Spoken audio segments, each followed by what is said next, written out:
Over here by my woodshed is a mouse trap that I made. It's a simple trap that's composed of three basic components that had to be constructed.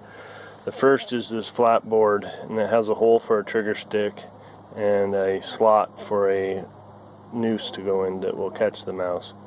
The second is this trigger stick. This is what the mouse will touch off to release the trap. And the third is this simple spring stick. The concept for this trap is that the mouse will enter here. This is a tube, and it will come down the tube through the noose, trying to get to the bait over by the rock. As the mouse tries to go to the bait, he'll touch off the trigger stick, which will allow the spring stick to pull the string up, and the mouse standing in that little loop of string will get pulled up against the top of the board and held there. I put this stick in there to simulate a mouse, so if I go push on this stick, this should release and hold the stick in place.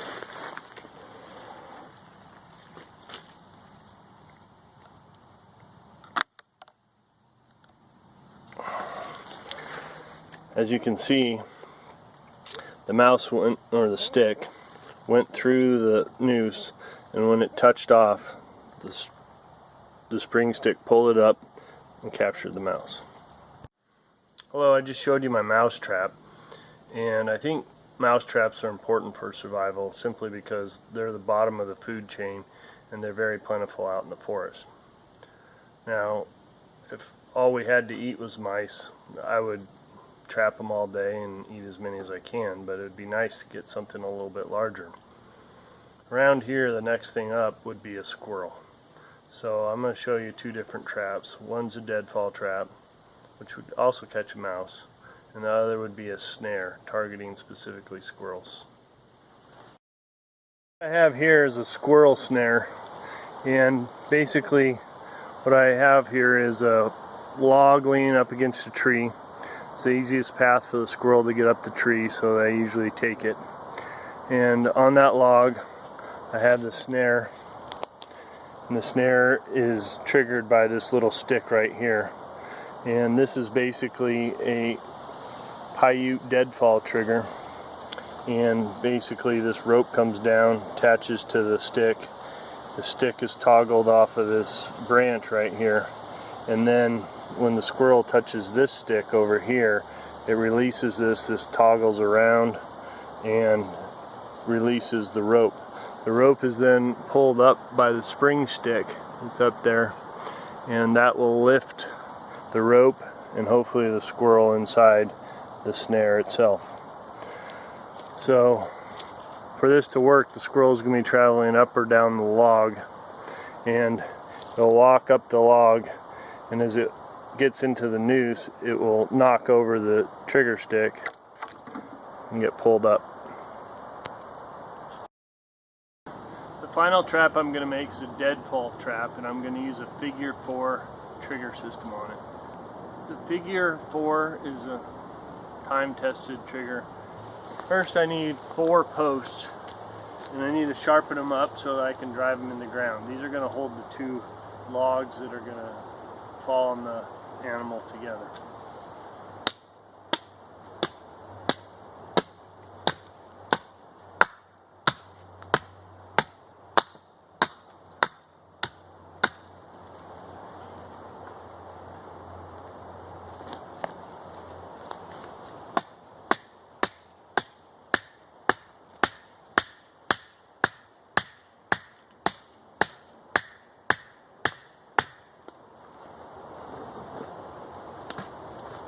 So there's my first post, and you can see that this is going to be my base log. I'm going to put another log over the top that's actually going to drop on the animal.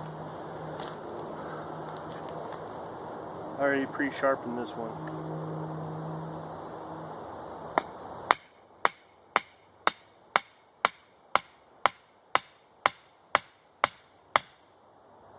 You can see these 2 logs here now make a cradle that this log here will fit into.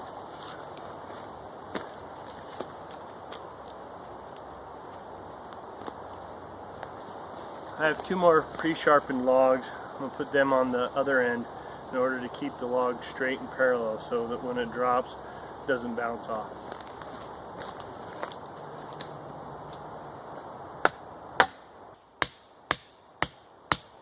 So if you can see now, I have 2 logs stacked on each other, and I have 4 guide posts, so that one log will actually raise and drop on the animal when it drops.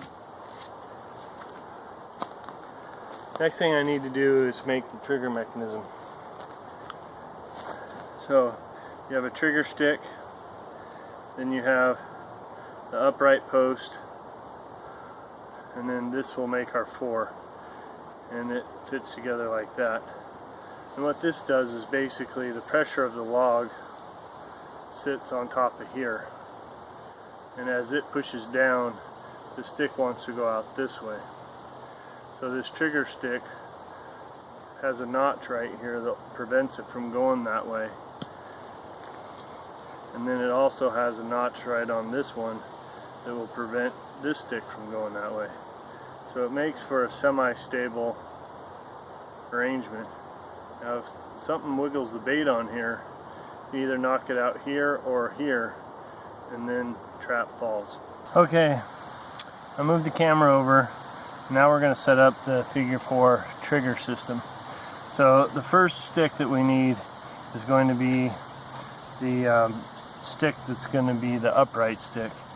And then the easiest way to put this together is to put the top of the 4 like this. And at this point, we want to lift this log and put the weight there. As you can see,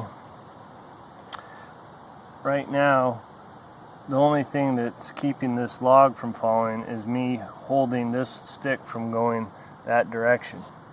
So it wants to fall all on its own.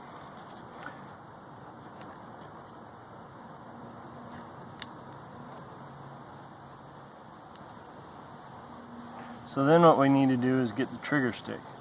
So the trigger stick is this piece right here, and it has 2 notches in it. It has one for this back piece, and then it has this side notch right here, and this side notch rides right in here.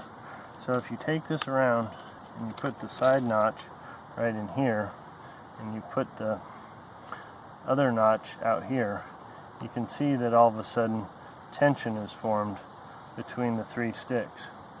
And so you got our figure 4. We're on the wrong side, so it's a mirror image. But if you look at that arrangement, the weight's being held here. That's wanting to teeter this out, and this is being held in from here. So what we would do is put the bait down on this stick over here. So if the animal wants to mess with that stick, it will make it unstable at one of these points here or here. So I'll go ahead and trip it for you, and you can watch it fall.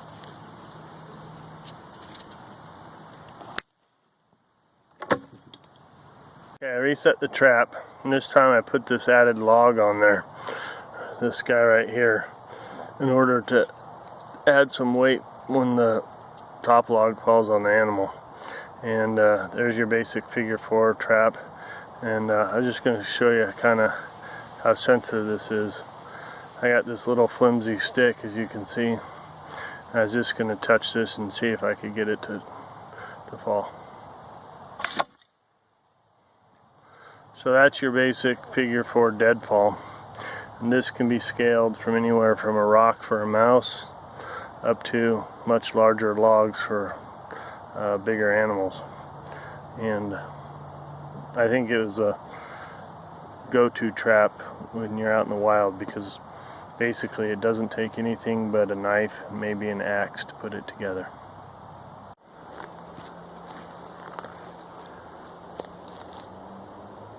So that's the basic idea behind a deadfall trap. I also showed you a simple little mouse trap. This deadfall trap could be used for mice. I showed you a squirrel snare.